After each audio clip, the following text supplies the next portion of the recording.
Is Starbucks one of those companies that can make you rich? The answer is yes, but there is an asterisk because there are some very important details that you need to know if you're considering buying a stock like this. So let's go ahead and break it down. What I want you to do in this video is take the logic, take the template and apply it to any stock that you're looking for. Today, we're going to talk about Starbucks because I think it is an interesting company. I think it is about to go on sale here pretty soon, but right now, we are still in waiting season. But why is that the case and what do we need to know about the company? Now first, let's talk about competition and branding. It is important to be the #1 person or company in your field. When you think coffee, you think Starbucks. If you sat here and told me Dunkin', you got a problem, okay? It is Starbucks and nobody else.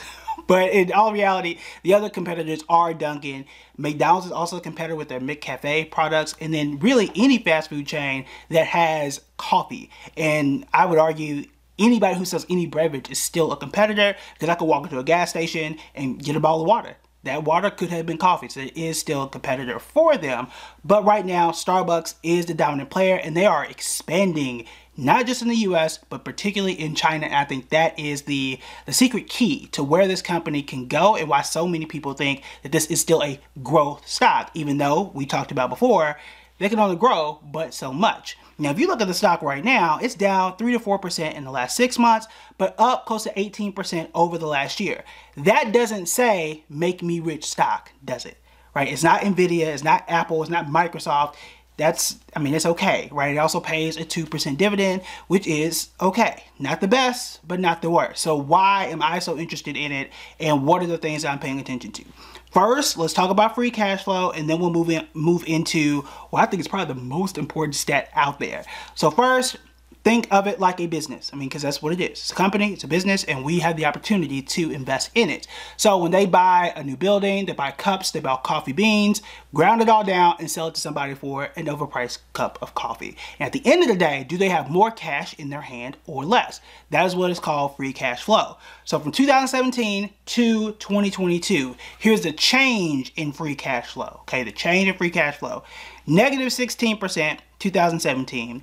Positive 264%, so it grew by 264 in 2018, negative 67 in 2019, negative 96 in 2020. Now 2020, I think we all get a pass there. We know what happened, okay? The next year is quite important because, yes, you would expect a rebound.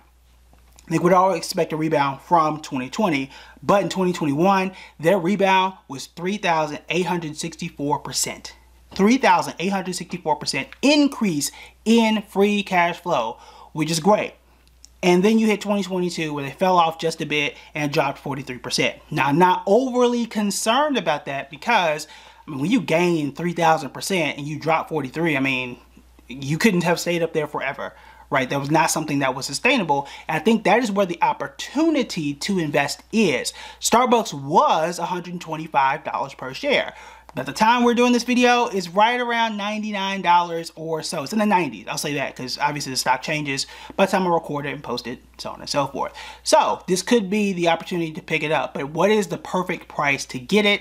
And why should we consider getting a company like this? Here's the stat. Here's the stat that I want you to know. In 2020, there had 31 million people between the US and China, in all countries, but mostly in the US and China, that were on their Starbucks Rewards program. That is the program where you want to sell the most stuff to the most people. Those are the people who are buying the gift cards and the people who show up each and every day. Just like Apple has their super fans, just like Nike has their super fans who line up for shoes, this is your best target audience for Starbucks. 31 million in 2020.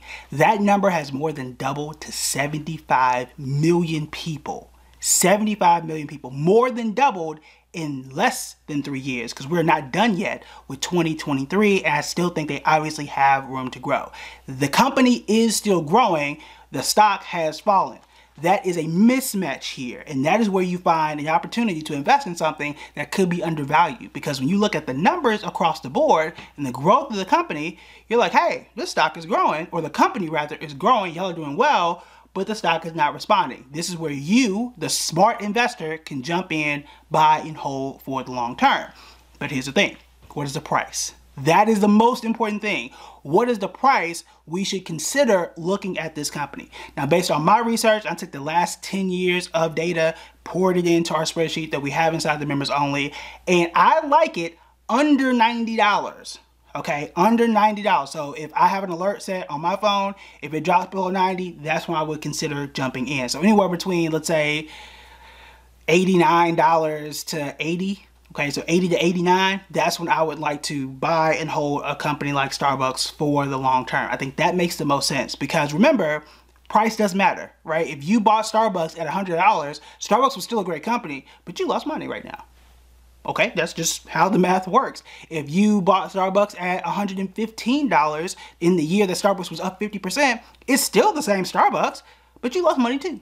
Right? And that's not really your fault, because if you ask me, the stock shouldn't fail to begin with, but it is what it is. We have to deal with the situation that is here. If you don't own Starbucks, you are considering it, as I am, that's what I'm looking for. So you can set an alert on your app. We can do a video about that if you want to know how to do it, but set an alert. What I'm doing is set an alert. If it drops below 90, we're gonna have a talk, right? We're gonna talk about the dollar cost average or something into a company like Starbucks, because we know the company's not going bankrupt. We know the company is still growing. It's just a matter of what price should I buy this particular business. Now, if you like Starbucks or don't like Starbucks, but you want some other options, some other businesses to consider, then you want to go ahead and check out this video right here.